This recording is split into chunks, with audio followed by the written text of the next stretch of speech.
Now, despite all the noise about home 3D printing, adoption remains slow and the market's barely taken off. Dubbed as a third industrial revolution, additive manufacturing or 3D printing is supposed to unleash a series of benefits for businesses. But non-forward thinking is setting the technology back. Numerous obstacles standing in the way of 3D printing adoption, including lack of awareness by top management, the existence of affordable solutions, sustainability, industry standards, and concerns around intellectual property. Given that, 3D home printing adoption is even slower, so much so that some experts even question whether there's genuine consumer demand for such machines. Pamela Ambler reports. Hand testing. A voice-controlled robot created using state-of-the-art home 3D printing technology. Designer Ricky Ma has been building robots like this for the past 5 years. I complete the design of the robot hand on the computer first, and then I print out each part and manually assemble the robot arm together. Ma's older creations were made using molds, but he turned to 3D printing technology about a year ago. The printed parts are lighter in weight compared to the molds he used before. The technology's also gotten a lot faster.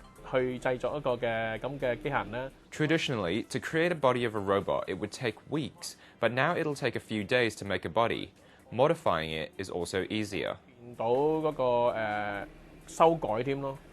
What you're seeing here is a replica of the Rodin thinker statue being printed layer upon layer. The model will take less than an hour and a half to complete. The purpose of these 3D printers is not to mass manufacture, rather to build prototypes for better final products.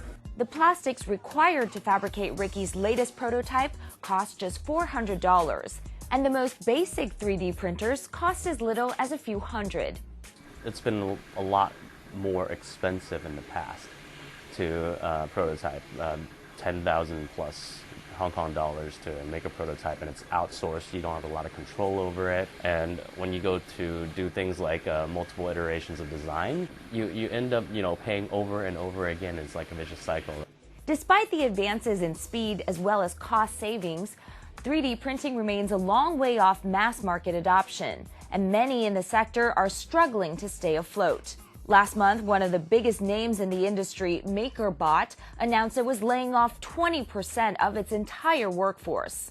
As a consumer product, it's still very difficult to use. It's not, I can push a button, I can see what I want, and out it comes.